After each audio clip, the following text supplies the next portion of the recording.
kind of a controversial tweet. He said that if you are a genius and an out-of-box thinker, you should not take medicine. India में उतना ज़्यादा scope नहीं, you had to shift To US. US or maybe European country, let's say Germany type. So what was your game plan over the next 4 to 5 months? How did you execute it? मैं sales की first year second year ज़्यादा heavy होता है, तो मैंने बस path और micro की थोड़ी कंसेप्चुअल लर्निंग कर ली थी. 2 सब्जेक्ट करने से ही you can improve a lot. But people underestimate the huge importance of first and second prop as far as INI CET is concerned. MBBS में बहुत अच्छे से किया, and I think it also covers like 100-120 questions. अगर आप उसके concepts बहुत अच्छे से कर लो. फिर मैं आई कुड नॉट अंडरस्टैंड कि why is path and micro so important या so useful. Like Is that chasm in GTs? Exactly जो पार कर लेता है वो टॉप 1000-2000 में आ जाता है. There are few topics जो INI के बहुत फेवरेट हैं. For example, temporal movements of jaw. I didn't know कि रिफ्लेक्स में इससे पहले के क्वेश्चंस हैं या पेपर्स हैं. Otherwise I would have done that. Okay, I don't want to say it out loud because फिर थोड़ा सा ना लोगों को बुरा लगेगा. वो पोस्टर मैं रोज अपनी MBBS में essentially कभी भी वहाँ से पास कर रहा हूँ. 5.5 साल देखा है. Where did Reflex feature in all of this preparation? And how did you get to know about it? And sir, I had known Reflex app from my seniors as well कि एक PYQ based app है. जो मैं तैयारी कर रहा था, I got a decent, मतलब फर्स्ट रैंक आ गया तो मुझे प्राइस में Reflex app फ्री सब्सक्रिप्शन मिल गया. तो सर उसमें there was some explanation जहाँ पे आदित्य सर सीना तान के बोल रहे कि जो एम्स की फैकल्टी है उनसे जाके बात करके आया हूँ मैं. वो गलत नहीं है, वो तुम्हें एम्स का पर्सपेक्टिव नहीं पता. एम्स क्या मानता है? या आपका आंसर हो सकता सही हो, बट अगर एम से मैच नहीं कर रहा तब वो गलत आंसर है. फर्स्ट ऑफ ऑल सब्सक्रिप्शन इतनी चीप है, ऊपर से रोज तो आप क्विज़ेस की तरह फ्रीबीज दे रहे हो. It's a highly overrated book. नहीं, even Davidson is not a better option. I am a firm believer of CMDT. Genius होके आप एग्जाम निकालते हैं, ऐसा नहीं. कुछ नहीं है. सबने मेहनत की है, सबने. बॉटम्स अप अप्रोच 3-4 महीने बैठ के पहले कंसोलिडेट किया everything, then went for revision. Another different approach. पहले शुरुआत के 1-2 महीने शायद सिमिलर होंगे, उसके बाद सिर्फ GT दिए. ठीक है. Retro approach.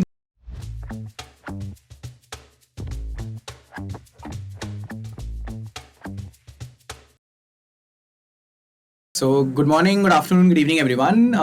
Welcome to another episode on the Reflex podcast. So, today I have, actually, मैं क्यों introduce करूँ? I think both of them can introduce themselves.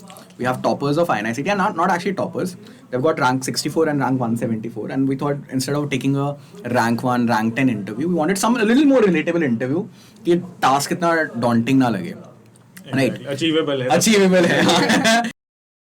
इंसान है. Right. So that's why I wanted to take interviews of them, and at the same point of time, although this is Reflex podcast, it will not at all be related to Reflex at the very beginning. I'll tell you that. All right. One is a Reflex user. She's not even a Reflex user. It's all about how, like, a honest draw interview, how to crack INI CET, because इन दोनों के goal NEET PG थे ही नहीं. Both of them were. And actually, unfortunately, I feel ये strategy lack करती है market में. People always talk about how to crack NEET PG. And INI CET, me, maybe Zenab, we do give advice, but especially वैसे वाले interviews कि जिन्होंने 4-5-6 महीने INI AIMS के लिए पढ़ा, वो interviews lack करते हैं. तो I thought let's have this interview. And ये focused approach is what we want to bring to the ऐसे fore. लोग हैं जो NEET PG के लिए नहीं पढ़ते, 6 महीने के लिए INI पढ़ते हैं, निकालते हैं. And very different approaches actually. If I talked with them a little bit prior to this, and let's see how they got through and got these amazing ranks. And over to you, your introductions. Yeah. Hi everyone, I am Dr. Samiksha Goyal and I'm from UCMS Delhi, and I secured All India rank 64 in INI CET this year. Hi everyone, I am Priyam Agarwala from Maulana Azad Medical College, and I secured a rank of 174 in this year's INI CET. All right, great. So like I said, daunting नहीं लगनी चाहिए ranks, but still achievable ranks, and right. So I'll first start with Samiksha only. So Samiksha, you let's directly jump into it. When did you decide कि नहीं, I want to crack INI CET? And you told me a little bit about a prior journey also, a little bit background about that as well. So in my internship, I was actually preparing for USMLE. I gave my step 1 in internship, and I was all into building my resume and searching for electives. I in fact went for a 4-month of electives in USA. And after that things changed. My perspective for US changed, and I suddenly had that idea that no, I want to stick back to India only. So last year in November, when I came back from US, after that I decided that I have to prepare for INI CET, and this is what I want to do. So basically, a 6-month journey. 6 months. Six yeah. month journey Little is less what than that, in fact. is essentially what you had. Yeah. Coming over to Sir, I was like कि MBBS, when I entered into MBBS, like we had a prior discussion as well. Yeah. उत्सव sir और मेरा काफ़ी similar है. I was MBBS के बाद मेरा था कि अब MBBS नहीं करनी, कुछ और सोचते हैं. And throughout the MBBS I was like कि यहाँ पर दिमाग logical thinking से ज़्यादा conformatory thinking है. structured. कि कौन ज़्यादा एक सेट ऑफ रूल्स फॉलो कर सकता है, कौन Follow, कितना set of right. Rules follow कर सकता है बेटर, Right. रादर देन कौन रूल्स बना सकता है. वो out of the box thinking नहीं हो रही थी इसमें, हाँ. जितना मुझे लगा एमबीबीएस में. काफी ज़्यादा Okay. सच्चाई है actually. I think there was a tweet here, kind of a controversial tweet. I don't know whether you saw it, by a guy called Aditya Ganguly. He's from Kolkata only, your college only actually. He said that if you are a genius and an out-of-box thinker, you should not take medicine. It is a waste of your potential. Exactly. Something similar to that. Right? So, truth be told, सच है. Sir actually things are very opposite for medical point of view and creative point of view, क्योंकि medicine में जरूरत है तुम्हें standardise करने की चीजों को. हाँ. अगर Algorithms अगर are सब लोग अपना ही important. प्रोटोकॉल हाँ. फॉलो कर रहे हैं तब पॉसिबल नहीं है. तो वो हाँ. रिक्वायरमेंट है एमबीबीएस की, वो डिनाइंग नहीं है इसमें, नहीं, कोई हाँ. सच है तो है. तो उसमें हम जैसे लोगों की शायद जगह नहीं है. Right. तो इसलिए मुझे लगा कि I think I should look for other opportunities. मेरा सर मेडटेक में जाने का ज़्यादा इंटरेस्ट था. I was more into creative person. Art and craft में ज़्यादा इंटरेस्ट था. फिर फर्स्ट ईयर में आई रियलाइज कि यहाँ पे तो बस रोट मेमोरी लर्निंग कर रहे हैं, नर्व्स ब्रेकियल प्लेक्सस रट रहे हैं बस, क्योंकि उसकी कुछ एप्लीकेशन नहीं दिख रही थी. That is when in third year when our posting started post COVID, I realized कि हम जो corticospinal tracts पढ़ रहे हैं उसकी एप्लीकेशन अच्छा स्ट्रोक में है. हाँ. तो that is when I realized कि हाँ इतना बुरा भी नहीं था, बस उस टाइम अवेयरनेस या फोरसाइट नहीं था, अंडरस्टैंडिंग नहीं थी.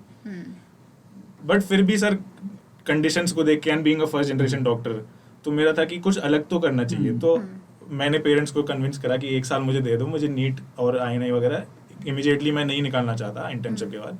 एंड दैट इज व्हाई मेरा था कि internship might be my last opportunity to learn something from this medical field if I might pivot some into something else. Okay. तो दैट इज व्हेन 1 साल मैंने एक्सप्लोर करा लोगों से. I was considering MBA as well. UPSC वगैरह भी था but उसमें और अलग स्ट्रगल था, तो दैट आई गिव अप. और मेडटेक में जाने का आई रियलाइज कि इंडिया में उतना ज़्यादा स्कोप नहीं. You had to shift To to US. US और maybe European country Right. जैसे जर्मनी टाइप. तो उसके लिए भी कंसिडरिंग पूरी दुनिया अलग ले जानी है वहाँ पे, तो वो सब मैंने अपॉर्चुनिटीज वगैरह सोच के I eliminated all options and then I came back to home कि यही करना यही है. कर लेते हैं. At least now I had clarity कि मैंने बाकी ऑप्शंस एक्सप्लोर करे बिल्कुल. And I can be true to myself कि मैं क्यों कर रहा हूँ, रादर देन इस जर्नी को शुरू करने से पहले कि मैं सोचता कि यार ये क्यों करना पड़ रहा है. नाउ आई एम अवेयर कि क्यों करना है. This is Similar you. situation. You will not have any regrets. Regrets No नहीं regrets. है. No regrets. And I am very fortunate कि मेरे पेरेंट्स ने मुझे अपॉर्चुनिटी दी कि कि 1 साल तू कर explore. कर एक्सप्लोर. Exactly. और ऐसा बिल्कुल. कोई फाइनेंशियल बर्डन नहीं था कि नहीं शुरुआत से ही you have to support your home और वैसा कुछ नहीं था. Actually, मतलब बड़ी सीधा to be honest. Like you know, a lot of Exactly. people will not be able to do that 1 year of exploring simply because of the financial. You know, they would हाँ. कहीं job करना शुरू कर Exactly. देंगे, कहीं कुछ करना शुरू कर देंगे. All right. So when did you start preparation then? Finally, sir in last December I started. December. Right. So let's take it. You can take either of their templates. ये podcast somewhere in June release होगा. And you will have the next November INI CET. Next exam will be in November. So you have 5 months for November INI CET, and you can use either Priyam's or you can use either Samiksha's template to get a really good rank in INI CET and get your desired college and everything. Or है ना? use those templates to create your own templates. है ना? मतलब you No can one can imitate or everything. copy paste नहीं हो सकता. थोड़े broad principles थोड़े same रहेंगे, but हाँ आपको अपनी journey तो खुद ही लिखनी होती है. You have to write your own journey yourself. So this time I'll start with you first कि December में जब finally decide किया नहीं अब मेरे को INI निकालना है for example, तो what was your game plan over the next 4 to 5 months? How did you execute it? What are the broad principles? Like I said, there are going to be certain broad principles which have to be जो सभी थोड़े बहुत implement करेंगे. There are certain uniqueness जो तेरी strategy की रही होंगी. तो क्या broad principles you knew or got to know during the exam which you want to share? And क्या क्या स्ट्रैटेजी रही over till the next 4-5 months? Sir first of all I would like to start कि एक mindset में आना बहुत ज़रूरी है. उससे पहले अभी तक मैं जैसे बोल रहा था, आई वॉज भटका सा था मैं कि करना क्या है. Floating. Now I had set my target कि मैंने टारगेट पे अपना एम सेट कर लिया, तो आई न्यू कि अब यही करना है. तो I was very fortunate also कि मैंने आई नवंबर दिया था. That was my let's say first attempt था जो मैंने ऑनेस्टली दिया था. उससे पहले मे वाला आई ना या नीट पीजी मैंने बस फ्लूक दे दिया था कि पेरेंट का था कि पेपर दे के तो देख लो क्या ही होगा, ज्यादा खराब आएगा. ठीक है, और जो कि आ गई थी. बट वो कितनी थी नीट पीजी में, कितनी थी? Sir it was 52,000. 52,000.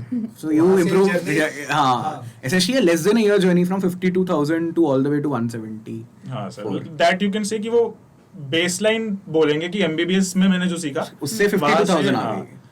बट नवंबर आई नहीं थोड़ा बस पढ़ कि के. हल्का सा मैंने जैसे एवरीवन सेज कि फर्स्ट ईयर सेकंड ईयर ज्यादा हेवी होता है, Right. तो मैंने बस पैथ और माइक्रो की थोड़ी कंसेप्चुअल लर्निंग कर ली थी. और उसके बेसिस पे मैंने फिर दैट वाज 1000 रैंक वहाँ पे. और वो फर्क दिखा. हाँ कि 2 सब्जेक्ट करने से ही you can improve a lot. But actually this tells a lot about INI. Although he said 2 subjects, he covered 100 questions. I'll tell you how. Path के 25 क्वेश्चन आते हैं, माइक्रो के 20 क्वेश्चन आते हैं. क्योंकि पैथ माइक्रो कर ली तो आधी मेडिसिन कर ली. Exactly. है ना, थोड़े बहुत फार्मा के तुक्के मार दिए. You are already done with 100 questions. Exactly. Right? People underestimate the huge importance of first and second prof as far as INI CET is concerned. Alright, फिर दिसंबर के बाद So sir, as I was Yeah. saying कि मैंने I November दिया and I went to a trek कि break लेना है. और दैट वाज मेरे माय मामा had come from San Diego, तो वो तो है ही ट्रैक एंथुसियास्ट. तो वो मुझे ले गए, not a Kheerganga Kasol track, Okay. Proper Goechala track है. It's 90 kilometre Why did track. you specifically say Kheerganga का salt track? सर वो तो Because नूबी it's like- कर सकता है ना, लाइक अच्छा. 3 day 2 day ट्रैक होता है. तो टेल वो तो टूरिस्ट करते हैं. ऐसा इसलिए बोला क्योंकि मैं स्पेसिफिकली वहाँ पे गया हूँ. वैसे आपको पॉइंट करके नहीं बोला. मैं जाने का प्लान कर रही हूँ. मैं Definitely, Triund it's worth track पे it. गई हुई हूँ. It's worth it. हाँ. तो Yeah. That is when I realised कि सर वो ना ही एज अ टूरिस्टी ट्रैक था और ना ही इतना चैलेंजिंग था कि वहां पे जाके मौत ही हो रही है. तो इट वाज जस्ट अ नज कि तुम्हारे कंफर्ट लेवल से ज्यादा. तो through out the track I was completely focused कि यही है, नेक्स्ट स्टेप क्या होना चाहिए, नेक्स्ट डे का प्लान कर रहे हैं, नेक्स्ट रूट समझ रहे हैं. Right. तो completely immersed in a track. तो दैट इज वो मेरे साथ पहली बार हो रहा था एमबीबीएस में कि मैं कंप्लीटली कुछ कर रहा हूँ बिना किसी और को सोचे. That was a meditative state, flow state. तो वो तब मैंने इंपॉर्टेंस सीखी कि आवर्स पुट इन करने पड़ेंगे. अभी खाली 2-3 घंटे की पढ़ाई या 2-3 घंटे का आवर्स या एफर्ट डालने से नहीं होगा. Complete you have to be in sync with the Correct. Target. जैसे जो पहाड़ों में मैंने रियलाइज किया, तो वो फिर आके मैंने इम्प्लीमेंट किया. वो जो वहाँ पे लर्निंग थी कि अपना 100% जब तक नहीं दोगे तब तक you won't make it. That is when, hobby की तरह नहीं कर सकते. हाँ कि 2 घंटा कर लिया या मन नहीं करा तो नहीं करा टाइप. वो एक बहुत आरे अच्छे- पार की बात है. ऐसे वो एक हॉलीवुड में एक गाने में आग का दरिया डूब के जाना है ना. You have to immersed fully to cross it actually. So that is a very important lesson which I learned at in the mountains. तो फिर वो मैंने कैरी फॉरवर्ड किया कि अब तो बैठना पढ़ने. तो फिर उसके बाद then I also had a very important privilege कि जितने भी previous INI toppers थे, those were my batchmates or friends. तो उनका point of view I had seen them कि थ्रू आउट MBBS उन्होंने क्या अप्रोच रही उनकी और एक माइंडसेट क्या होता है टॉपर का. तो उससे मैंने यही सीखा कि कंसेप्चुअल लर्निंग बहुत ज़्यादा इंपॉर्टेंट है. इफ़ अगर आपको नहीं पता the whys and hows behind any topic, if you are just memorising the topics और द इम्पॉर्टेंट थिंग्स या फिर इम्पॉर्टेंट कीवर्ड्स या बज़वर्ड्स पढ़ के नहीं कर सकते question. Like we were discussing इस बार आईने में एक वर्ड ट्विस्ट करते ही आंसर बदल गया. उसके लिए you had to know the concepts completely. तो that is when I realise कि शायद वो मेरी फाउंडेशनल वीक है. तो उस पर मैं I worked upon and bottom up approach करी rather than trim down approach कि पहले फाउंडेशन मैंने स्ट्रॉन्ग करा, अपने बिल्डिंग जहाँ पे खड़ी होनी चाहिए उसको स्ट्रॉन्ग करा. उसके बाद I jump down to question solving. तो पहले मैंने 2-3 महीना अच्छे से तमीज से मेन नोट्स पढ़े, जहाँ पे भी डाउट आता था वीडियोस रेफर करता था. फाउंडेशन स्ट्रॉन्ग करके देन आई मतलब साइमल्टेनियसली टॉपिक एमसीक्यूज चल रहा था सॉल्विंग, बट फाउंडेशन स्ट्रॉन्ग करना was my main target. Rather than MCQ से मैं टॉपिक लर्न कर रहा हूँ, वो मेरा अप्रोच नहीं था. जो कि PYQ सेंट्रिक अप्रोच होता है, वो मेरा अप्रोच नहीं था। मेरा पहले था कि फाउंडेशन एकदम स्ट्रॉन्ग कर लें एग्जैक्टली एंड फिर उसके बाद रिविजन की स्टार्ट करेंगे। न्यू फेल्ट कि वो MBBS में की नहीं, क्योंकि हाँ क्योंकि वो उस समय कभी गोल था ही नहीं। Great, what was your approach? So, when I came back in November from USA, so I also gave the INI-CET exam, and that was like my attempt zero. Like, I just came back 4 days before the INI-CET was held. So my rank that time was 8,000 plus. And at that time, I was also into my internship because I had taken some extension for the MLE. So I completed that. But वो 8,000 के बाद I was like, मतलब मैंने step 1 के लिए first and second year थोड़ा पढ़ रखा था, थोड़ा फर्स्ट ईयर दिमाग में था. So I think that was the reason कि 8,000 भी आ गई उस टाइम पे. एंड उसके बाद emphasizing for a second for बहुत important होता हाँ है. जी, हाँ बिल्कुल. No doubt. And for me medicine is also very important. मतलब मैंने मेडिसिन MBBS में बहुत अच्छे से किया, and I think it also covers like 100-120 question. अगर आप उसके कॉन्सेप्ट्स बहुत अच्छे से कर लो. मैंने आज तक मेडिसिन के नोट्स कभी रीड नहीं किए, but I watch the videos multiple times. And I mean कोई मुझे अब भी कोई अनीमिया का केस अगर देगा तो maybe I can approach it via that algorithm. Exactly. Medicine teaches you the algorithm. Yeah. जो कि पैथ फार्मा में टूटा फूटा अवेलेबल है, बट राइट. उसकी जो Medicine- कंसोलिडेशन है वो मेडिसिन में हो हाँ, जाती है. आई मीन सेकेंड ईयर में मैं पैथ और माइक्रो से बहुत डरती थी. Like I use to fear them कि ये कैसे होंगे. But once I did medicine तो उसके बाद दो subjects became a cakewalk for me. कि ये अब बहुत एसोसिएट कर पा रही हूँ मैं. नेफ्रोलॉजी मैंने पढ़ रखी है, तो अब रीनल बायोप्सी तो मुझे ऑलरेडी पता है उसमें क्या फाइंडिंग्स मिलेंगी. सो मेरा थोड़ा सा रेट्रोग्रेड इस तरीके से अप्रोच था. But that's the thing, right? Yeah. No one size, no one shoe fits all वाला हो गया ना. Yeah. कि like अगर मैं खुद की बात करूँ तो I always built it up कि मेरी path micro इतनी strong थी. I remember कि मैं second year में I was like हद नर्ड, मतलब जो अलग लेवल का नर्ड मान सकते तो हो, मजा आने लगा था. है ना. मतलब मेरे को सिर्फ रॉबिन्स और अनंत नारायण और लेविंसन दिखती थी जिंदगी में. बट मजा आता था. Like you know I used to read path. मैं हाउस कॉमेडी का एक एपिसोड देखता था and used to like correlate कि अच्छा ये ऐसा प्रेजेंट करेगा, ये गलत करेगा एंड ऑल दैट. तो मेरे लिए मेडिसिन एक केक वॉक थी, तो मैंने मेडिसिन पढ़नी शुरू की. Some person for you like for example path micro was daunting, but जो मेडिसिन की तो वो एकदम आसान हो गई. सेकेंड ईयर में आई कुड नॉट अंडरस्टैंड कि why is path and micro so important या सो यूजफुल. लाइक मैं उसको कैसे अप्लाई करूँ. मेडिसिन taught me कि how to apply it, and अब मेरे I would say strongest subjects are path, micro and biochemistry. So yeah, so that's one thing. फिर उसके बाद I lost touch on ENT of था surgery जैसे subjects because step 1 में they are not at all asked. तो पहले मैंने वो subjects cover up किए. I watched the videos for most of the things again, and I didn't rely much on the notes. I used to watch the videos and solve the questions together because मुझे questions करके एक वो मिलती है कि या तो मैं आता है या नहीं आता. वो एक assessment tool की तरह I can use the questions. So I used to solve the questions at that time. And I did that till February. And I was reading notes also to some extent, not like completely. But till February I was doing that, and I realized कि my GT scores are not really improving. I am stuck between 120 and 130 correct. मैं नया पढ़ती हूँ वो सबसे ठीक बड़ा हो जाता काज़म है. I think GT scores का. This is like Right. this is something which I will ask. Go on with the journey. Like 120 to 140 is that chasm in GTs. Exactly. पार करना. जो पार कर लेता है वो टॉप 1000-2000 में आ जाता है. जो वहाँ रहता है he always will feel कि एग्जाम के दिन मैं पार कर पाऊंगा या नहीं कर पाऊंगा. Yeah, true.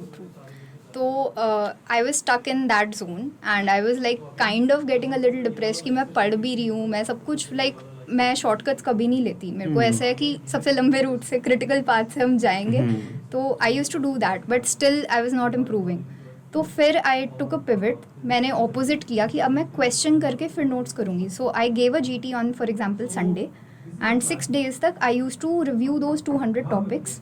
अगर मैंने पहले पढ़ रखा है तो I will go to the I will directly solve the questions for that.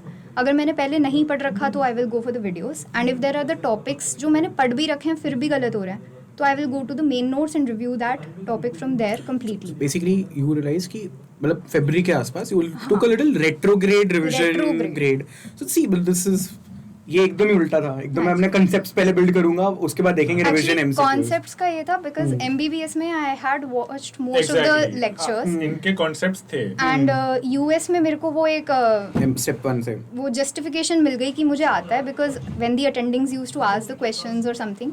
तो even if I was from a different place, मेरी पढ़ाई का वो अलग था, I was able to answer most of the questions.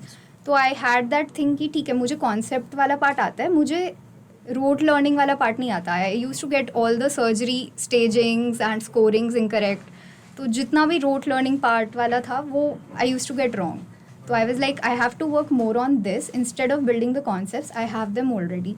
तो फिर मैंने क्वेश्चंस को रेट्रोग्रेड स्टार्ट किया. एंड बिकॉज अगर कोई क्वेश्चन मैं गलत कर देती हूँ तो I am a little competitive kind of a person. तो मुझे वो बहुत हर्ट होता है कि ये कैसे गलत हो गया. फिर मैं जब नोट्स में जाके उस लाइन को पढ़ रही हूँ तो वो रजिस्टर मेरे माइंड में ज़्यादा बेटर होता है. इंस्टेड मैंने उसको फर्स्ट रीड में पढ़ा तो शायद मैं उस पॉइंट को स्किप कर देती हूँ. गलती एग्जाम से पहले करो तो कभी नहीं भूलेगी, वही एग्जैक्टली है ना. और वो So MCQ practices what got you? तो from March onwards I just shut down all my notes and everything कि अब सब्जेक्ट वाइज कुछ नहीं. अब every Sunday I use to give a GT and 6 days में my target was to review those 200 topics in and out जितना अच्छे से कि नेक्स्ट GT में ये टॉपिक अगर आ रहा है वो गलत नहीं होना चाहिए. कोई अनसीन टॉपिक गलत हो रहा है, not a problem. And I really saw a jump कि 120 से I reached 156 correct. 1st of March को 130 करेक्ट थे मेरे. एंड 31st March से पहले I reached a score of 156 correct in 5 GTs. So that was really a confidence booster कि ठीक है, I am in the game still. Exactly confidence बहुत ज्यादा जरूरी हाँ. है इसमें, तो ये No तो तो- doubt about that. एंड फिर So from a let's put it this way कि December, January, February you did the normal anterograde approach, पढ़ाई Yeah, कर रही हूँ, yeah. फिर एग्जाम क्वेश्चन देख रही हूँ जो भी है. बिल्कुल. बट मार्च के बाद एकदम उल्टा. मार्च अब मैं के बाद GT एकदम करूंगी, उल्टा. GT के बाद मैं रिव्यू करूंगी, बिल्कुल. फिर MCQ करूंगी, फिर GT दूंगी, फिर MCQ करूंगी, फिर रिव्यू करूंगी. And what I realised is जैसे हाँ. हम जनरल फार्मा में पढ़ते हैं ना हाँ. कि टी हाफ 4 या 5 टी हाफ के बाद एक स्टडी स्टेट आ Steady जाती state आ जाती है. है. वो सेम ग्रैंड टेस्ट में हुआ. 4 या 5 GTs के बाद सारे इंपॉर्टेंट टॉपिक्स मुझे पता था कि ये पूछते ही हैं, ये तुम्हें आने ही चाहिए, you can not afford to miss on that. और वो टाइम मैंने एक चीज़ और अच्छी की, I build my 20th notebook from those GTs या वो टॉपिक्स. मैं बहुत सिस्टमैटिकली उनको टॉपिक्स को सब्जेक्ट वाइज लिस्ट आउट करती थी. एंड एवरी GT में फिर मैं बॉक्स बना देती थी जो टॉपिक्स बार बार रिपीट हो रहे हैं. तो those topics went in to my 20th notebook. तो उस तरीके से मुझे एक ओरिएंटेशन मिल गई कि ओके सारा पढ़ने की ज़रूरत नहीं है एंड कोई शॉर्टकट लाइक क्रैश कोर्स या वो सब करने की भी ज़रूरत नहीं है. Grand test can be your crash course in one sense. अगर उसको 20th नोटबुक एक तरीके से बना लो, बना लो. टॉपिक्स को एक वो Exactly, एक yeah. तरीके से तुम मतलब रख लो कि concise यहाँ कर पे लो. कहीं ना हाँ, कहीं उनको एक तरीके से right. रख लो. So GT, then let's say you have come now in April and May. April में I started giving GTs every 4 days. So what I used to do was 50 questions GT के every day I was reviewing plus 50 questions of PYQ I was reviewing. PYQ भी custom module form में. So सिर्फ AIIMS के या NEET के भी साथ में? नहीं, at that time only AIMS. Only AIMS. And only INI GTs I was giving Only a GT. in April. March में I was giving NEET GTs. 156 reach हो गया. उसके बाद मुझे लगा कि ठीक है अब INI ट्राई कर सकते हैं. तो फिर मैंने INI GTs दिए अप्रैल में. Every 4 or 5 days I used to give that. And 50 questions of INI CT PYQs. And same approach कि retrograde जाऊँगी, review करूँगी topic. So 100 topics I used to review in one day. So that is how I did, and unse I was making my 20th notebook. 20th notebook. And Yeah. did you believe in a last 7-day, 10-day revision concept? Yeah, so that was again a little different for me. So 3 days I kept for my 20th notebooks. कि 3 days मैं 20th notebooks review करूँगी. That was from your GTs जो topics तुम्हें GT plus गलत होते PYQ. PYQs, GT plus PYQs Right. of the important topics which you felt you are not able to remember that Yes, much and yes, everything, yes. and important PYQs. वो 20th notebook लिए 3 दिन रखे. Right. ठीक है फिर? तो for example last T-10 से 7 तक मैंने 20th notebooks कवर कर ली. अच्छा 10 okay. days to GT. 10 days, हाँ. 10 days to To exam exam है. में. तो मैंने अपनी पहले 20 notebooks कवर Sure. कर ली. फिर 3 days I gave subject test for all the 19 subjects in T-3 basically. हाँ, again in 3 days. हाँ. And जो subjects अब भी weak लग रहे थे, again I reviewed the questions properly from the main notes and stuff like that. मैंने actually में ना एक नहीं 2 revision कर ली if you look at it. So from T-10 to T-3 she essentially did 1 revision because 20th notebook revision is the 1 revision. हाँ. And अगर इसने 19 subject के subject wise test अगर 3 दिन में दिए हैं तो she essentially has revised those 19 subjects again in those 3 days in some Retention sense. levels are very high. हाँ रिटेंशन बहुत obviously it will be very Yeah. very high. And वो जो 19 subject test दिए थे were they PYQ based test or were they mini test क्या थे वो? They were subject tests in जो Marrow. मैरो में जो subject Marrow test में, होते हैं हाँ. basically simple those test. Then fourth day to the exam मैंने अपने लास्ट के 4 ग्रैंड टेस्ट के रॉन्ग्स और इनकरेक्ट्स को फिर से रिव्यू कर लिया. Plus मैं I started giving some mini tests. So there are some very specific interesting INI specific biostats का हो गया. biostats, Parasites. epidemiology, ECG से मुझे थोड़ा डर Okay. लगता था. So ECG was there. Formula based, graph based mini test and recent updates new drugs. ये तो last day के लिए रखा था. ये last day नहीं third day. you can Third say. day कैसे? Third day and I think this is something I'm pretty sure देखो सब लोग मारो यूज कर रहे होंगे I'm pretty sure and Jevon definitely is one of the best Q banks out there. If you're specifically preparing for INI ये जो mini test बता रही है ना ये करना ये genuinely करना like biostats is very important. Exactly. yeah, मतलब You वो know, किसी ने पूछेंगे बताया ही। Those नहीं are था. topics which जो are very very high high yield बहुत और छोटे जो छोटे आना ही topics आना है. बहुत high yield topics हैं definitely करना. I'm pretty sure I think there is a developmental milestone mini test also. yeah, maybe there दिखा is. नहीं होगा है मतलब मुझे पता है But वो काफी मेरी अच्छा like करती है। लास्ट डे है के ना? लिए लिस्ट में है ना? था कि ये हाँ, तो पढ़ के करके जाना है जाना लाइक है। एग्जाम से 10 मिनट पहले करके जाना हाँ है. मैंने तो एग्जाम से जस्ट उससे पहले ही दिया anyhow. Anyway. So there are few topics जो आए ना कि बहुत फेवरेट हैं. For example temporal movements of jaw. Exactly. I think इस बार भी क्वेश्चन आया था if I'm not wrong. I Some think question on so. lateral and medial pterygoid. हाँ, आया था आया था ना लाइक आता है हर बार ही आता है 100% वो muscles of 2017 mastication था. है ना मसल ऑफ मास्टिकेशन 2017 में एक बार पूछा था उसके बाद हर बार पूछ रहे हैं Like her there bar are handful of topics जिनसे आना तो है है ही ही. है. तो that is what I realized कि जो conceptual learning का मैं कह रहा था. Let's say for example if we're talking of surgery तो trauma, breast, endocrine, thyroid endocrine हो गया ना हाँ. उसमें. तो वो तो होगा ही होगा होगा. और इसमें इन डेप्थ जाना है. बिल्कुल बिल्कुल. बियॉन्ड मैं तो मेरी इसलिए ये थी अप्रोच कि मैं एक नोट्स में स्टिक नहीं कर रहा था because it might not cover everything which INI will ask because INI ये थोड़ी नहीं देख रहा प्रीएम कौन से नोट्स से पढ़ के आ रहा है. बिल्कुल. तो मेरा ये था कि मैं जितना इन टॉपिक्स के लिए एटलीस्ट मैं ये नहीं कह रहा सारे जितने भी टीचर्स को Did you have a way to identify these topics? Previous question basically. Exactly sir. तो मेरा ये था कि I was not cover to cover PYQs मैंने नहीं हाँ. करा बट एटलीस्ट पीवाईक्यू से आई हैड अवेयरनेस कि ये तो है टॉपिक्स जो आने ही चाहिए. चाहिए. तो ये पीवाईक्यू से ही पता चला पता मुझे. चला. तो that in that sense Reflex app ने काफी हेल्प करी मुझे क्योंकि उसमें topic wise the PYQs are arranged. हाँ. तो I didn't have to like actively search और प्लस खाली 5 साल या 7 साल का नहीं है 2000 कहाँ से 5 6 7 से they had 12 years का डेटा. ये स्ट्रगल एक्चुअली मेरे साथ हुआ. मैं 2017 तक के पीवाईक्यूज आई थिंक मैरो में है. उससे पहले के आई वाज सर्चिंग कि कहाँ से करूँ. तो मैंने ऑनलाइन गूगल से एक एग्जाम डाउनलोड किया बट आई रियलाइज कि इसमें तो गलत आंसर्स दे रखे Exactly, हैं. उसमें credibility का issue बहुत ज्यादा क्रेडिबिलिटी था. का था. तो मैंने कहा अपना माइंड इस टाइम पे नहीं हम इस सब में डाल सकते. तो फिर मैंने कहा 17 तक के ही अच्छे से कर लेती हूँ. बट आई वॉज लाइक कि काश मुझे इससे पहले के भी मिल जाते. आई डेंट नो कि रिफ्लेक्स में इससे पहले के पेपर्स हैं क्वेश्चंस हैं. हैं या पेपर्स हैं. Otherwise I would have done that. Yeah, so that's the thing. मतलब And- forget about reflex and anything. But PYQs का importance I think people tend to underestimate in the sense, especially क्यों फराना है कि भाई वो कुछ 500-600 topics उनको ना बहुत पसंद है. उनसे ही इधर उधर करके वो बार बार पेपर Exactly. बनाते रहते हैं. और वो पैटर्न इमर्ज करने हाँ लगता है. बहुत And मर्ज करने इसमें सर लगता ये है. है कि खाली पीवाईक्यूज नहीं करने हैं. Ts करने ये हैं. मिस इन्फॉर्मेशन हो रहा है कि हाँ. खाली पीवाईक्यूज Actually, करके चले जाओ. the funniest thing is- topic PYTs करने हैं हाँ. और पीवाईक्यूज के अराउंड बिल्ड बिल्ड करना है. Actually ना मतलब I will also say sorry for that like you no मैंने PYQs बहुत फेमस किया. आई थिंक उस समय शायद मेरे से गलती हुई कि मैं PYQ बोलता था एंड मुझे लगता था कि लोग समझ जाएंगे कि भाई मोटा मोटा ये करना है, भावनाओं को समझो तुम बेसिकली. पर लोग उस वर्ड पे अटक गए. लोग उस वर्ड पे अटक गए. Maybe because PYQ word ज्यादा sexy as compare to PYT. I don't know why because also easier. easier. कि पीवाईक्यूज से हो जाएगा बस सब हो जाएगा. निकल जाएगा. So I remember when how I became famous for this is in last 1-2 years ago I did a series for 20 days. 1 PYQ per day keeps FOMO away. I have seen those videos. Okay.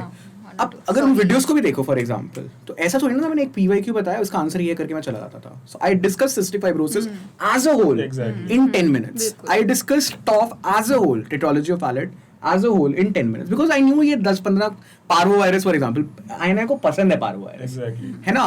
INI को पसंद है CMV. ये दो virus अगर तुम्हें समझ नहीं आता कि आंसर क्या है तो CMV अगर पार्वो ऑप्शन में है तो आंख बंद करके मार दो सही हो जाएगा. देखो ये दोनों क्यों why they are able to say this. Reflex app में सर मुझे 15-20 सवाल सीएमवी मिल गए थे और उसका वो कि सीक्वल होता है एसएनएचएल होता है ये.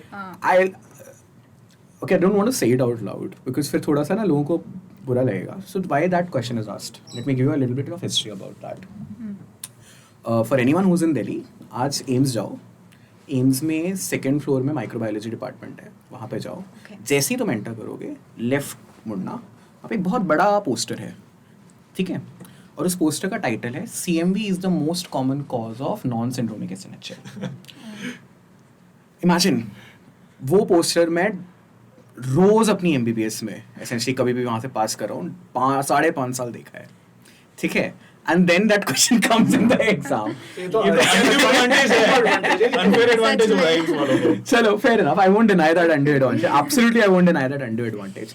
But I want to emphasize that वो undue advantage मुझे पता है, sure, 2018 में उसको undue advantage बोल सकता हूँ, 2025 में नहीं बोल सकता. अगर आज प्रियम बोल पा रहा है कि मैंने 20 क्वेश्चंस देखे हैं और उसने भी वो सीक्वे वाली बात बोली है, तो अगर आज तुम्हें वो पता नहीं है, एम्स ने तुम्हारे सामने 20 बार वो क्वेश्चन देके तुम्हें बता दिया है कि मैं बस है ना 20th नोटबुक होगा CMV, I'm pretty sure 20th notebook में होगा. जो चीज इतनी बार रिपीट हो रही है वो शायद मेरी इंस्टिंक्टिवली भी ठीक हो रही है, but I have to revise reflexively भी ठीक हो रहा है. हाँ, but I have to revise it before the exam. So it was in my 20th. For people who don't know, what exactly is the 20th notebook? वो एक बार बताओ. Okay. Sure. So 20th notebook is like one summary that your final revision, which will help you to get everything कि तुमने बहुत freshly पढ़ा है, वो वाली feel आए in the exam. So that is the purpose of 20th notebook. So how I made it is, one thing good for me was I kept all my notes, everything in my tablet. Everything was digital, and that helped me to save a lot of time in making my 20th notebook. So 20th notebook used to have marrow pearls because they are like summaries of a lot of things. So they're pretty good. So या तो marrow pearls मुझे अच्छे लग रहे हैं, images हैं, I just take screenshots and paste it over there. या main notes में भी sometimes there are good tables और something which I want to keep. तो मेन नोट्स तो मैंने लास्ट में पढ़े ही नहीं है. लास्ट 2 months में मैंने मेन नोट्स के पेजेस को कॉपी पेस्ट कर लिया या स्क्रीनशॉट्स लेके उधर पेस्ट कर दिया. And plus there were things like जो चीज़ मुझे कंफ्यूज करती है. फॉर एग्जांपल केराटोकोनस में वोट्स ट्राई मिलते हैं एंड कंजेनिटल ग्लोकोमा में Haab's striae. And every time there is a question on keratoconus, तो ये दोनों ऑप्शन साथ में होंगे, या कंजेनिटल ग्लोकोमा पे तो भी ये दोनों ऑप्शन साथ में होंगे. And I use to get confuse between them. तो मैंने एक छोटी सी ऐसे टेबल या मतलब गंदी राइटिंग में भी लिख लो, डजंट मैटर, बट एक नोटबुक बना ली, एक जगह इकट्ठा कर लिया. मतलब it was not on the topics, it was on the options जो मुझे कंफ्यूज करते हैं. 2 ड्रेन्स में मैं अगर कंफ्यूज हो रही हूँ, दोनों ड्रेन्स मैंने एक साथ प्लेस कर दी. तो कभी कभी ऐसी भी चीज़ें हैं जो फॉर एग्जांपल कोई वायरस है, वायरस की property, single stranded, double stranded, या कोई निमोनिक्स मैंने बनाया है. So those things went in the 20th notebook कि ये लास्ट टाइम पे ब्रश अप करना है. एनेस्थीसिया में पिन इंडेक्स सिस्टम है, कलर कोडिंग है, so we tend to get them wrong. तो those things went in my 20th notebook. Every subject, the most volatile and the things you are getting wrong at one consolidated place Right. is the 20th is essentially Yeah, 20th and notebook. plus some things which are like super repeatable, आती भी हैं आपको, लेकिन फिर भी आपको पता है इस पे से पूछेंगे, तो that went in my 20th notebook. Plus I think जो चीजें हार्ड टू रिटेन होती है, हाँ जी, वो तो जो एक बार देखना ही पड़ेगा. माइलस्टोन्स हो गए. माइलस्टोन्स. मेरे लिए सर ऐसा, अपार्ट फ्रॉम ऑल दिस, ये भी था कि कुछ अगर अनयूजुअल टॉपिक्स है विच आई फील कि आईना पूछ सकता है, जो कि मुझे कहीं नहीं मिल रहा, एक जगह कहीं कोने में मिल गया, या फिर मैंने एक्टिवली, तो उसको मैंने डाल दिया कि मुझे बाद में ना ढूंढना पड़े. एंड एग्जैक्टली मैंने भी डिजिटली बनाया था, सब लैपटॉप में बनाया था अपना, तो it was easier to search. It was super easy, keyword yeah. डाल दिया और वो मुझे मिल गया, rather than हाँ. flipping pages कि कहाँ लिखा था. And I just tried to keep it as concise as possible, कि बल्कि नहीं करना. लास्ट टाइम पे मैं पढ़ सकूं, तो every subject had not more than 100 pages. 120 pages में मैंने ख़त्म कर दिया. एंड 1 page a minute वो मेरा टारगेट रहता था. 1 page a minute, तो 2 घंटे में, 2.5 घंटे में I could easily cover one subject. Did first aid help? First aid actually did help to some extent. So irony is कि जब मैं step 1 के लिए prepare कर रही थी, at that time my main source of preparation was marrow. And First Aid मेरे को लगता था कि ये क्या है, why are people so crazy. बहुत ही उल्टा है यार. बहुत ही उल्टा. मैं ऐसे थी कि ये फर्स्ट एड के लिए लोग इतना क्रेजी क्यों है, मुझे समझ में नहीं आता था उस टाइम पे. बट देन जब मुझे लाइक मैं सिस्टम वाइज पढ़ने में बिलीव करती हूँ, तो मैंने मैरो से कॉन्सेप्ट समझ लिया और फिर मैंने फर्स्ट एड खोली, तो I am like oh okay, इन्होंने ऐसे समराइज कर रखा है. So that is also 20th notebook in itself. तो उसमें ऑलरेडी वो सब चीज़ें थी. तो अल्टीमेट चीज़ तो मैंने स्टेप 1 में भी फर्स्ट एड ही की, बट कॉन्सेप्ट्स मैंने उस टाइम पे बिल्ड कर लिए थे. अब इस टाइम पे I did not read first aid cover by cover, but मुझे पता था कि ओके इम्यूनोडेफिशिएंसीज इज वन टॉपिक जो फर्स्ट एड में बहुत अच्छे से कंसाइज्ड है. टू टेबल्स में सब कुछ. यस, मैरो में you will have to flip through 4 subjects to Get all the immunodeficiencies. immunodeficiencies. Similarly, neurocutaneous syndromes हैं, वो हर 19 सब्जेक्ट्स में सारों में पढ़ा रखे हैं थोड़े. और वहाँ पे एक पन्ने में सारे कवर हो जाएंगे एक ही बार में. और उसमें कुछ पॉइंट्स मिसिंग भी हैं, तो I used to Just add it. And again it was in PDF form, तो वहाँ से भी मैंने I just pick those pages and stuck in my 20th notebook. Actually, I would just simply say, क्योंकि मैं First Aid, I firmly believe in first aid. So this is what first aid is. आपने पढ़ा 10 जगहों से होगा या 10 चीजें पढ़ी होंगी, वो एकदम कंसोलिडेट के वो तुम्हारे पास मिल जाती हैं. So it becomes a very quick revision tool. Super. Amazing. And I don't know, मतलब I'm sure there must be other books which are doing the same, but there's something about first aid कि उसकी retention ज़्यादा है. And वो बहुत देखने में भी प्लीजिंग लगती है. हाँ, मतलब कुछ है उसमें, I am not able to figure out. उसकी retention as compared to another similar book जो वो promise करेगी ज़्यादा है. वो that is I feel कि वो that is one book I feel कि जिसने यूज की है has always ended up loving it after a point of time. Seriously मेरी तो गर्लफ्रेंड प्रीच करती थी तो फर्स्ट एड से क्यों नहीं पढ़ता. तो मैंने तो सर ऑनेस्टली नहीं करी थी. बस ये इम्यूनिटी वाला चैप्टर जो था वो मुझे कहीं पे उतना अच्छा नहीं मिला जितना फर्स्ट एड में मिला था, कि सारी चीजें कंपाइल्ड है. क्योंकि वरना मुझे हर जगह से हाथ मारना पड़ता था कि पैड से ढूंढना, माइक्रो से ढूंढना, कुछ करके. तो एंड में मुझे फर्स्ट एड में इतना अच्छा सोर्स मिल गया कि मुझे और कुछ करना ही नहीं पड़ा. तो I referred first add for immunity. And मुझे याद है नीट तो मैंने ऐसे ही दिया था पिछले साल, बट एक सवाल आया था बोर्टिज्म में, उसमें मल्टीपल माइलोमा में जो यूज होता है, तो उसका उन्होंने पूछा था कि side effect reactivation of herpes कौन करवाता है. तो ये मैंने जगह जगह ढूंढा, मुझे आंसर नहीं मिला. मैंने बस फर्स्ट एड में टाइप करके सर्च करा, उसमें लिखा था. तो मेरे को फोमो हो गया. वही तो बात है कि वो इतनी छोटी बुक है but it has a lot of information. Exactly. तो मुझे फिर समझ आ गया कि फार्मा के लिए फिर मैंने सिस्टम वाइज फार्मा के लिए, क्योंकि बाकी में मुझे कॉन्फिडेंस था, फार्मा में नहीं था. That is why I refer to First add for pharma system wise. सारे सिस्टम की फार्मा मैंने करी थी. बाकी में आई वाज कॉन्फिडेंट कि जो मेरे खुद का जो है मैं उसे रिवाइज कर लूंगा. बट मेरा एक रेलेवेंट क्वेश्चन है यहाँ पे. So you studied from first aid also and concepts build किए, then you move to the MCQs and so on. Where did reflex feature in all of this preparation, and how did you get to know about reflex? Sir, I was lucky in the sense कि I think you organize hammer quizzes and dipstick quizzes. Yes. वो तो sir रोज मुझे notification आता है, attempt कर लो last हार बचा है, and exactly free था. तो and sir, I had known Reflex app from my seniors as well कि एक PYQ based app है. तो your one senior Shivya had used it thoroughly. Exactly, sir. So she was rank last year. She was rank इसी May वाले exam में she was rank 17, 18 या 17 I think 18 थी. उसने extensively use किया. She was like, मतलब वो बहुत पसंद करती है. She's like वो पीज में ही मेरी जूनियर थी, तो I remember know her basically. Oof, maybe I'll get her interview also one day. But yeah. तो आई नो कि उसने मैमसी में बहुत प्रोपेगेट किया था कि रिफ्लेक्स अच्छी अगर आईना निकालना है. एग्जैक्टली सर, वहीं से पता चला था मुझे. फिर आई अटेम्प्टेड वन क्विज. तो उसमें आप लोग की क्विज ऐसे सेट थी कि -3 मार्किंग थी और +1 मार्किंग थी. यस, मैंने एक बार दिया था, मेरे नेगेटिव में मार्क्स आए थे. आई वाज लाइक सो डिप्रेस्ड कि क्या हो रहा है. वो हैमर नाम इसीलिए है कि वो it really hammered you if you are. So at that time I hadn't started targeting PYQs. तो मेरा था कुछ तो चाहिए मुझे सोर्स, और प्लस ये था कि थोड़ा लॉन्ग ड्यूरेशन का चाहिए, कि 2017 बियॉन्ड्स भी चाहिए. तो बाय चांस बाय लक बोलो या जो मैं तैयारी कर रहा था, आई गॉट अ मतलब फर्स्ट रैंक आ गया, तो मुझे प्राइस में रिफ्लेक्स ऐप फ्री सब्सक्रिप्शन मिल गया. और फिर मैंने खोल के देखा, तो अब यही था सर जैसे मैंने पीच के लिए स्टार्ट किया. तो सर उसमें देयर वर सम एक्सप्लेनेशन जहाँ पे आदित्य सर सीना तान के बोल रहे कि इसकी एक्सप्लेनेशन यही है क्योंकि मैंने जो एम्स की फैकल्टी है उनसे जाके बात करके आया हूँ मैं. अब सीधा रिसोर्स से बात कर रहे हो तो कोई डाउट ही नहीं बचा ना. इसका मैं एक एग्जांपल देता हूँ. सी I'll be very honest about this because this has come into the question, right? For example, when Reflex initially started, there were some errors. Definitely there were errors. Let's accept that. सबको पता है. There's absolutely. But let me tell you, आज जो लोगों को error रखते हैं, वो errors actually में 99.9% रेक्टिफाई हो चुके हैं. देखो कुछ गलतियां तो आई थिंक मैरो में भी हैं. आई थिंक तुम लोगों ने ठीक की हैं, एग्जैक्टली, है ना. So कुछ nothing is 100% perfect. But मेरे को ये पता है कि आज जो लोगों को गलत लगता है ना, वो गलत नहीं है, वो तुम्हें एम्स का पर्सपेक्टिव नहीं पता, जो जिस तरीके से जो मतलब I don't want to say it out loud in any way that sounds arrogant, but मुझे इसलिए पता है because I was there. You had an inside हाँ, एग्जैक्टली. तो ये मतलब इनसाइड मैं- इन्फॉर्मेशन मैं अगर मुझे वहाँ मिल रही था, है, मतलब जो like, एग्जाम you know, मुझे टारगेट करना हाँ. है, तो why not.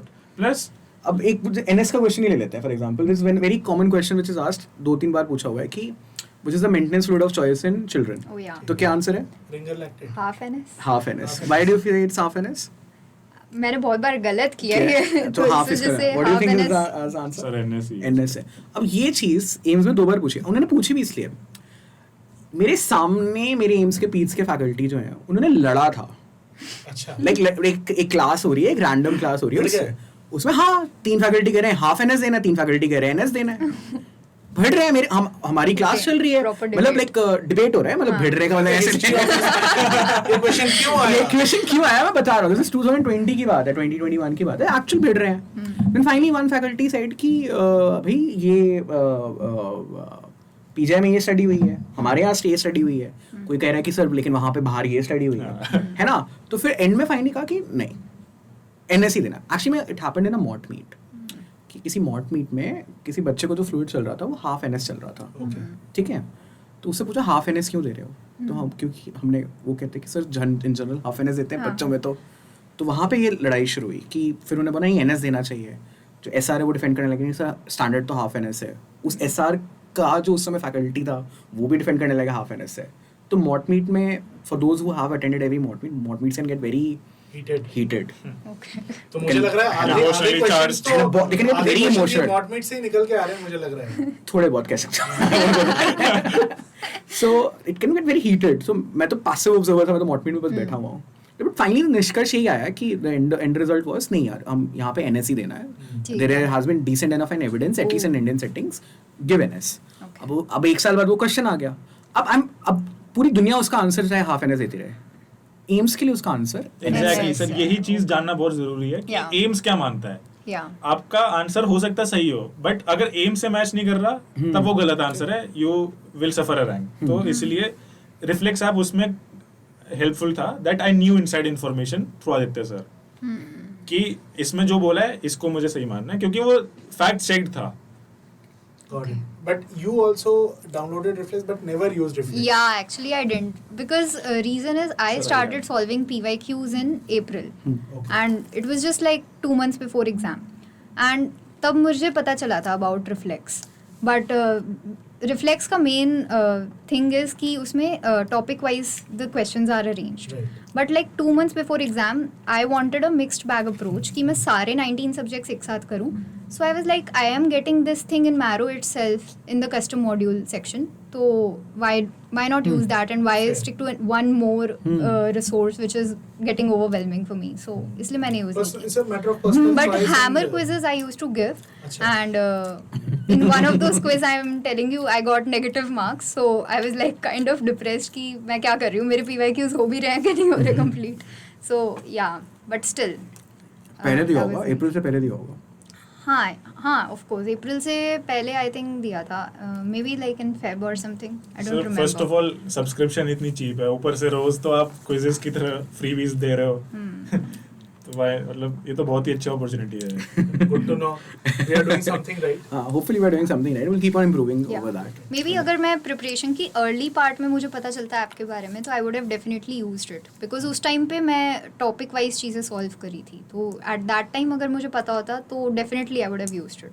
But I think different approaches, right? And it's okay, मतलब हम लोग उसको जो जनवरी में फ्री मिल गई, वो टॉपिक वाइज कर रहा था, उसने कर ली. कर ली. You got to know in April. It didn't make हाँ. sense at that point of time. Right. Obviously कोई क्यों लेनी है?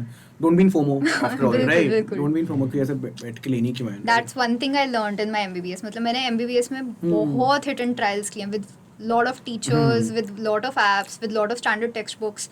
तो एक चीज़ अच्छी थी, 6 months अब जो थे इसमें मुझे पता था क्रिस्टल क्लियर कि क्या चीज़ कहाँ से पढ़नी है, and I didn't give a second thought कि और कहीं से और करना और है. कहीं से, बिकॉज And that's good. मतलब ये clarity होनी वो बहुत clarity होनी बहुत जरूरी है actually. मतलब I'll say it out lockdown loud. Actually help me, because lockdown में आई वाज सो फ्री. तो I actually made notes out of Harrison, and you won't believe it, वो एक घर के एक कोने में रखे हुए हैं. I have never opened them, and I can say उसने मेरे को 1% भी हेल्प नहीं किया है. It was just a waste of time.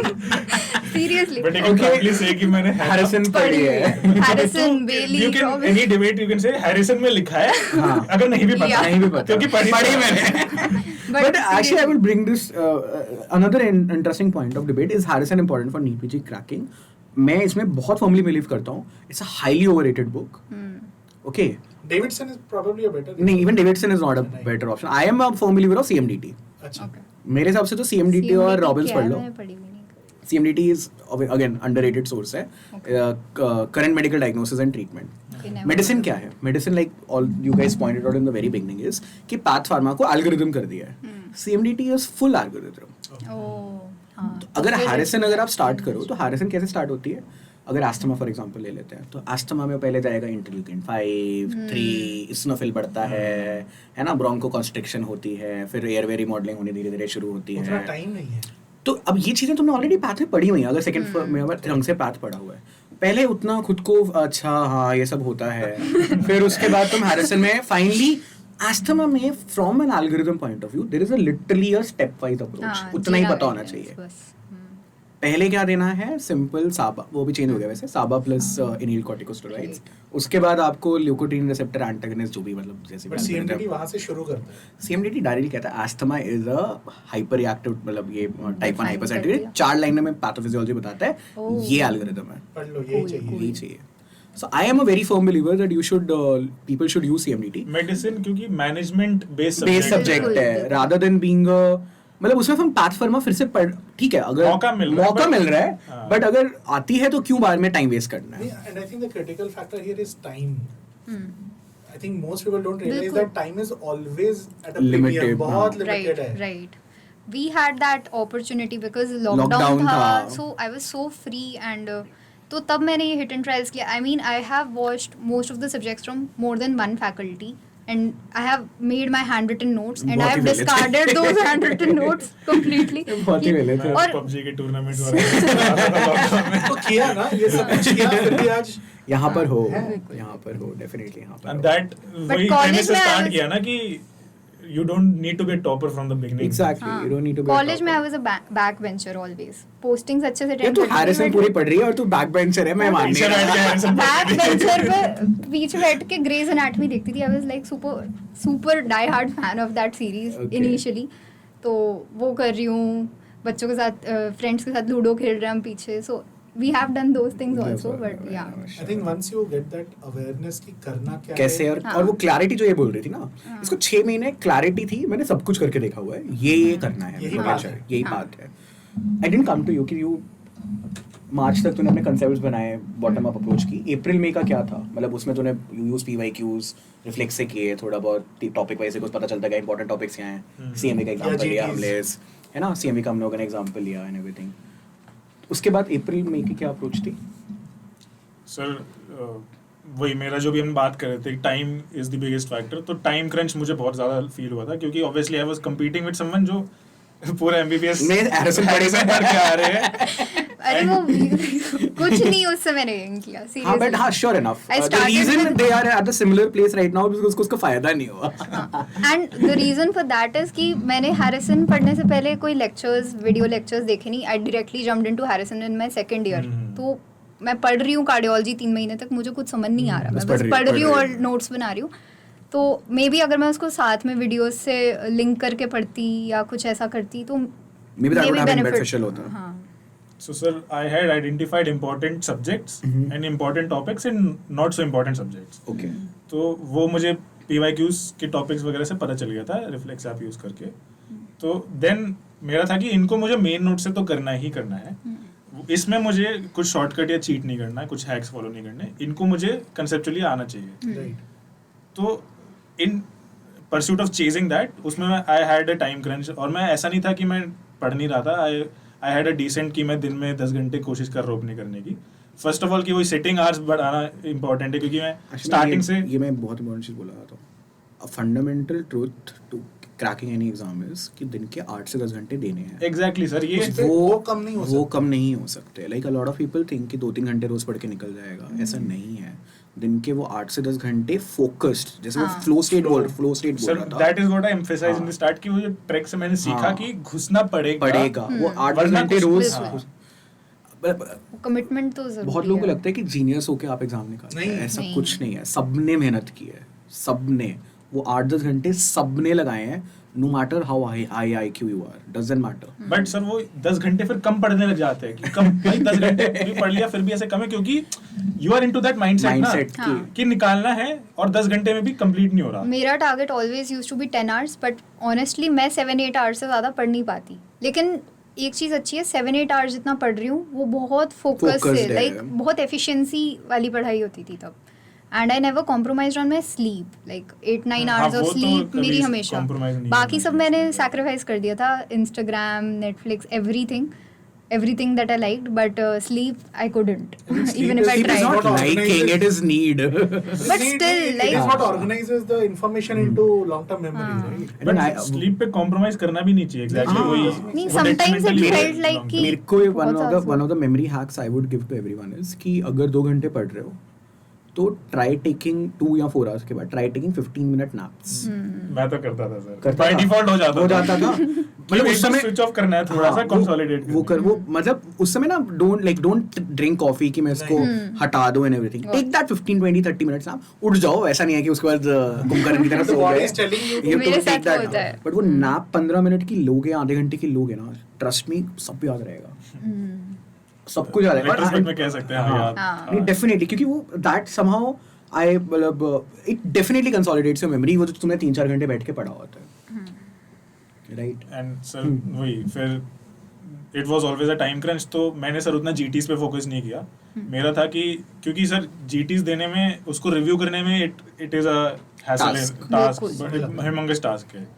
And plus अगर जीटी में अच्छा स्कोर नहीं आया और इतनी मेहनत कर रहा हूँ मैं, क्योंकि जीटी में कोई जरूरी नहीं है ना कि अच्छा ही स्कोर आएगा, कुछ भी हो Confidence सकता हिल जाता है। तो मेरा मेन पॉइंट ये था कि मुझे कॉन्फिडेंट फील करना है, क्योंकि I had to trust the process I was following, क्योंकि this was the conventional process जो कि आजकल शॉर्टकट्स या चीट्स या हैक्स लगा के लोग कर रहे हैं, उसके कंपैरिजन में तो इट्स अ कन्वेंशनल प्रोसेस ना, कन्वेंशनल है। पहले 3 महीने तुमने कंसोलिडेट किया, फिर हाँ। 2 महीने उसको बैठ के अच्छे से Exactly. रिवाइज किया।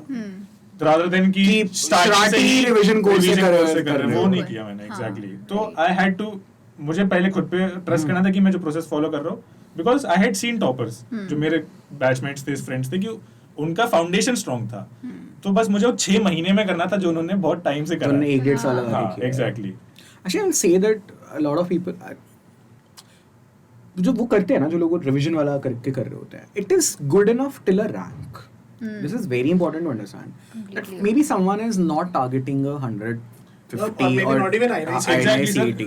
किसी को 10,000 रैंक चाहिए, 15,000 रैंक चाहिए, and there will be a lot of people, and that's fine, that's totally fine, right? आप उस प्रोसेस को फॉलो कर सकते हो। And आप 100% काम भी कर जाएंगे। आपके लिए 100% काम करेगा। आप बहुत कुछ होगे कि आपने बहुत हाई एक्स्ट्राऑर्डिनरी एफर्ट नहीं किया, you still got the rank that you desired, right?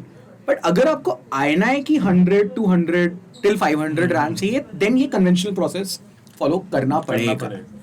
Maybe a little bit of mix and match, I can still say कि maybe there are certain subjects in INI which are not that important. Exactly. आप उनमें थोड़ा shortcuts use कर That सकते is हो। why I said ना हाँ। कि सब्जेक्ट्स आइडेंटिफाई करें और जो नॉट सो इम्पोर्टेंट है वो टॉपिक्स उनमें आइडेंटिफाई कि उनमें तुम शॉर्टकट्स आइडेंटिफाई कर सकते हो, बट जो मेन आई वुड से 5 सब्जेक्ट्स, इनमें बिल्कुल शॉर्टकट्स मत यूज करना।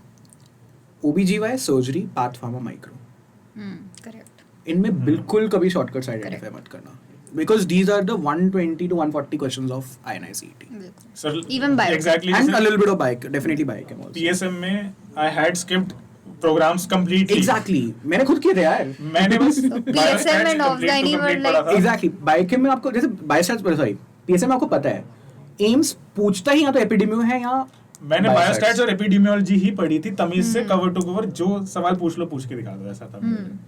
मेरा खुद लास्ट डे, हम we were talking about the last 10 days, तो लास्ट 2 days में यही था कि I had identified some topics like biostats, epidemiology, general pharma के formulae, all the graphs of physiology Milestones. And milestones, and one more thing was there, gynae cancer. ECGs. ECGs का मैंने mini test दे दिया था, तो I was But kind this of done time with there that. was no ECG. No ECG, No question on serious seriously. stroke. And those GCS, Surprising. bishops, वो वाले scores सारे, so दो I did different type those in last 2 days. This time sir paper was approachable in the sense कि जैसे आई का जो trend रहता है ना कि 200 में से 20 सवाल होंगे जो तुमने सुने ही नहीं होंगे, या तो कोई इम्यूनोग्लोबुलिन पूछ लेंगे उल्टी सीधी, मैप वैप पूछ लेंगे, या कुछ ट्रायल पूछ लेंगे, या कुछ बहुत रैंडम ड्रग पूछ लेंगे, एग्जैक्टली कोई ड्रग्स पूछ लेंगे। तो वैसा 200 सवाल में से मतलब ऐसा नहीं था कुछ, नहीं था। सुना था, छोड़ बट एम्बिग्युइटी बहुत ज्यादा थी। तो उसको क्लियर करने के लिए अगर कंसेप्चुअली स्ट्रांग नहीं हो तो फिर निकल नहीं पाएगा। लाइक आई थिंक इस एग्जाम में 120-130 करेक्ट लाना काफी इजी था, बट उसके बाद करना थोड़ा सा। Concepts. How many corrects did you get? Sir, I attempted 200 questions and I got 149 correct. 149 Sir, lesser than November attempt. Okay. In अच्छा. November में I got 151 correct. Okay. But it was Okay. enough. It was enough this time. And how many I corrects? got 152 correct and I attempted 198 questions. Rank difference is Huge. Not kind of that huge huge. in just Not that 2-3 huge. मतलब अगर तुम 1 लाख लोग दे रहे हैं उसमें देखो तो it is minor. But sure, there is definitely a rank difference. 3 corrects but 3 negative भी कम हुए, वो भी आप एक तरीके से बोलो इस तरीके से. Sir, but wait, throughout the paper ऐसा लग रहा था कि अगर कम अटेम्प्ट कर लिए तो गलत हो जाएगा। एक और क्वेश्चन है, because both of you said इसने 200 बोले, इसने 198 बोले. You guys went with the strategy सारे अटेम्प्ट करने?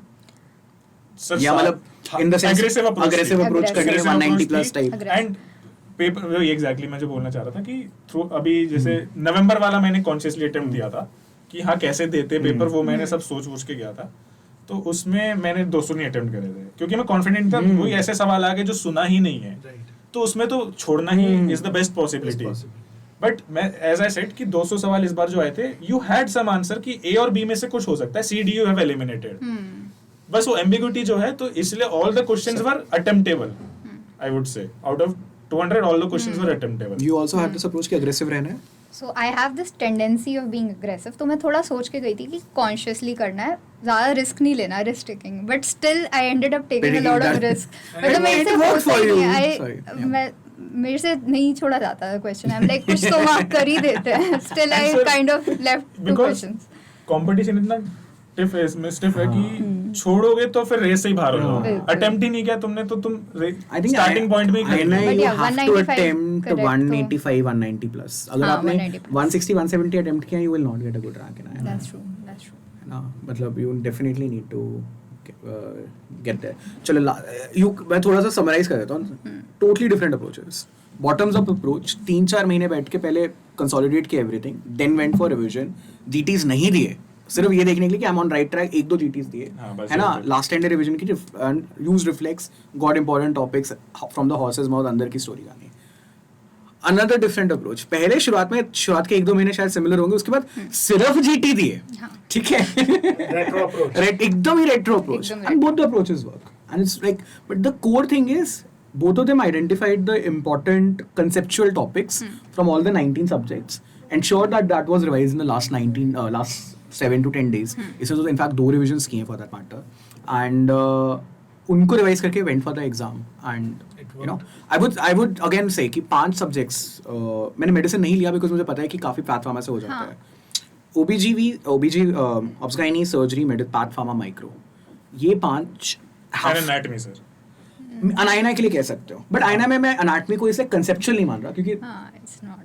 And anatomy is a little unpredictable, मतलब अनप्रेडिक्टेबल नहीं है, सिर्फ बहुत प्रेडिक्टेबल है. anatomy अगर if you're good at visualizing तो फिर हो जाती है. But I would say anatomy is, but yes, anatomy in this sense that anatomy is very different from NEET PG. NEET PG में 3 या 4 क्वेश्चन है, 5 क्वेश्चन पूछते हैं. आइना में 15 से 20 क्वेश्चन है. वो आइना से निकले नहीं है, इसलिए I was talking of आइना. हाँ, so वो उसके लिए बराबर. ये 5 सब्जेक्ट्स आपकी conceptually strong होने चाहिए. बाकी सब्जेक्ट्स में you can still have shortcuts, identify. ये non-negotiable. These 5 are the non-negotiable bulk forming subjects हैं. इनको ढंग से करना जरूरी है. उसने 2 किए थे, उसकी 1000 रैंक आ गई थी. हाँ, है ना? Exactly.